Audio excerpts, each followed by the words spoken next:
Hey everybody, welcome to another Habs History Series video.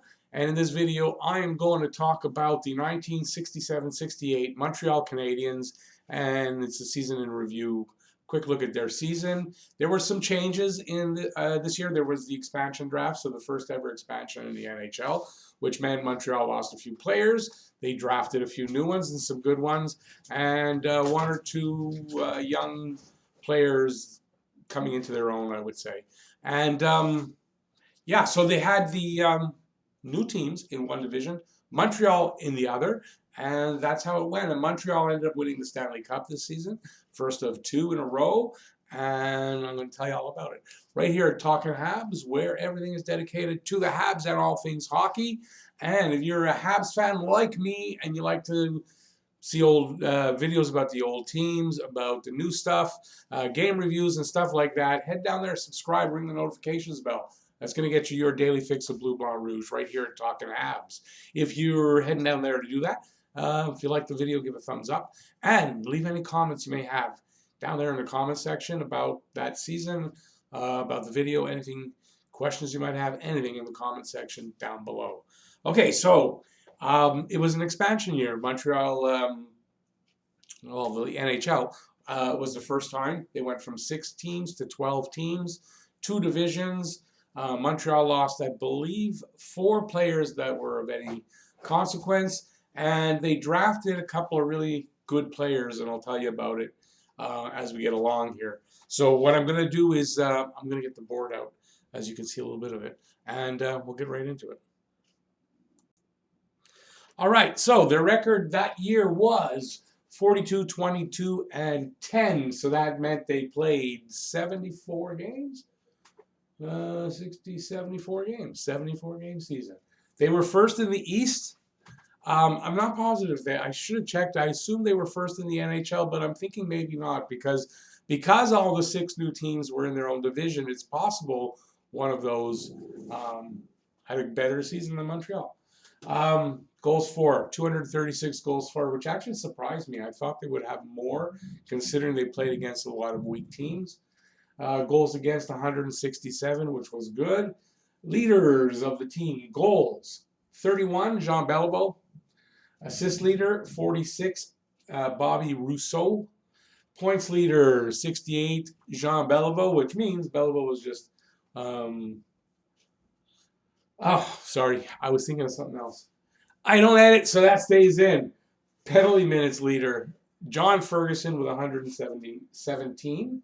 Wins leader, there's only 2 goalies. Rogie Vachon in his first appearance, first season in Montreal, 23 wins. Goals against, though, was Gump Worsley with 1.98.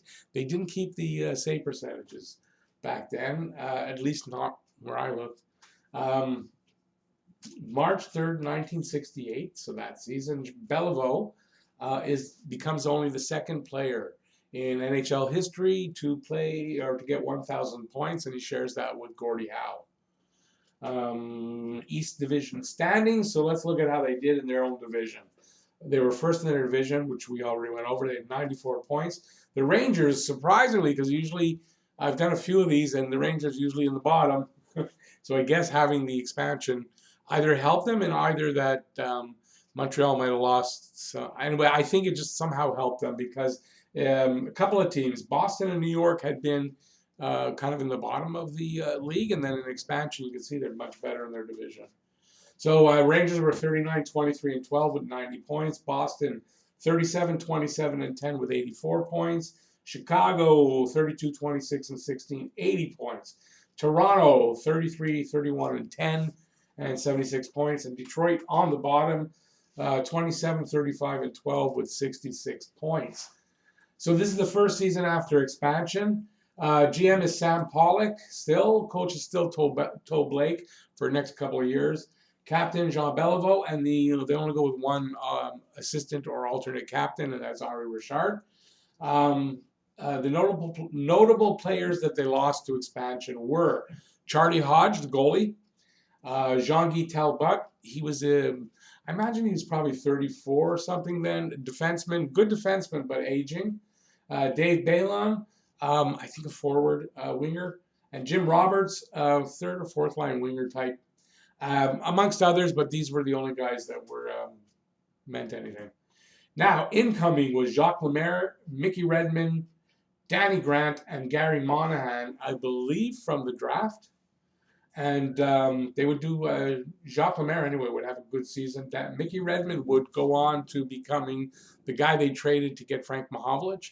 He would go on to do well with Detroit as well, but here he was on his way to becoming a really good hockey player, and they traded him to get Frank Mahovlich.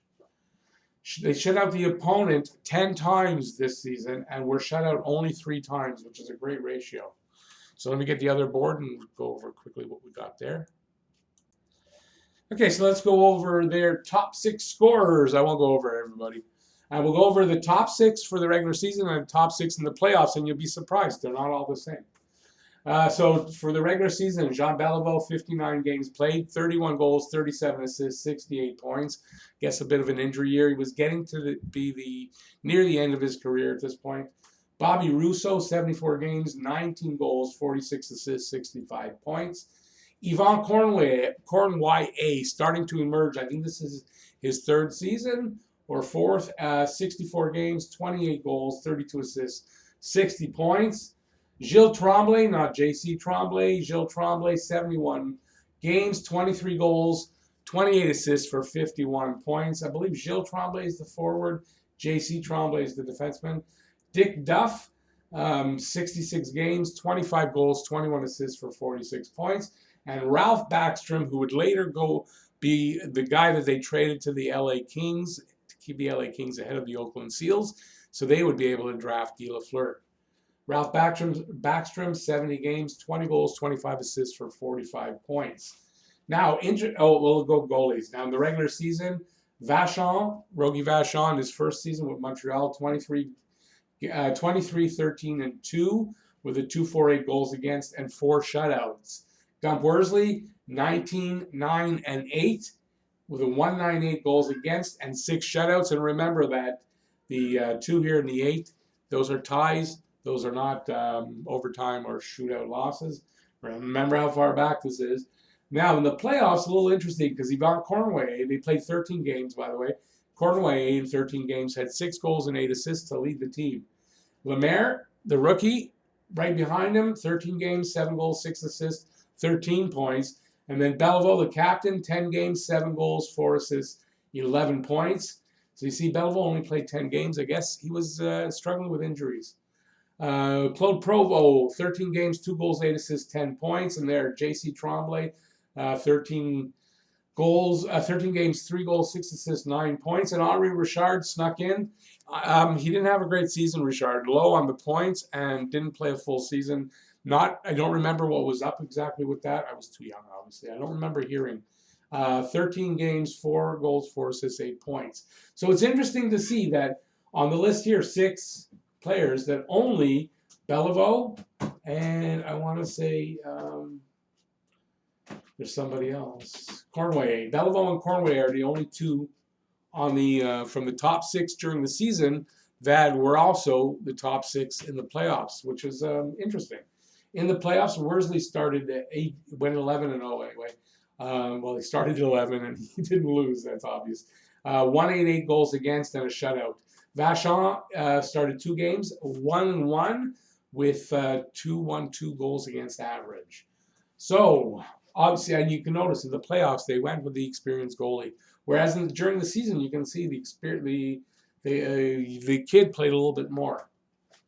Different day and age, because today, if that happened, the kid that still had good numbers would have played probably in the postseason more than 2 games.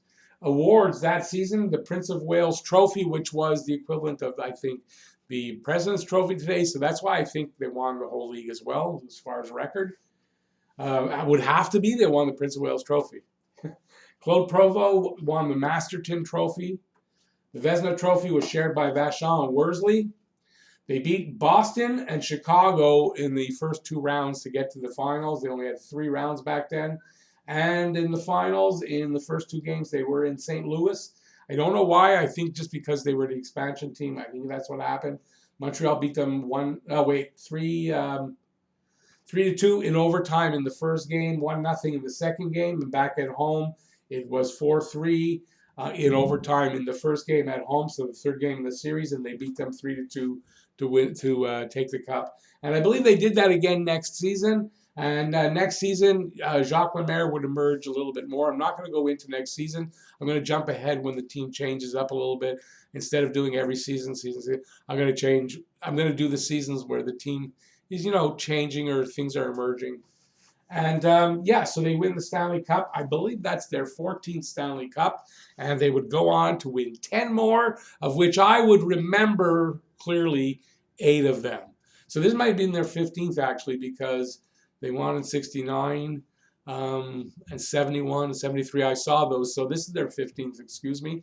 And they would go on to win 9 more that I would see 8 of. 2 of them sort of remember. The other 6 I definitely remember. So there you go. That's I think that's the 3rd one I'm doing for the season in review videos. Just a quick look, and we're going to see how the how the club changed in personnel. And as this gets into the years where I know a little bit more about what happened, I'll be able to do a little bit more about what happened. So there you go. Thanks for watching. If you liked the video, give it a thumbs up. And you can head down there. While you're doing that, you can give subscribe if you haven't already. Ring that notifications bell. That's going to get your daily fix of Blue, Blanc, Rouge delivered to you daily by Talking Habs. And yeah, leave any comments you may have about the video. Anything you want in the comment section. And that's it. Once again, thanks for watching, everybody. Peace out. Stay safe.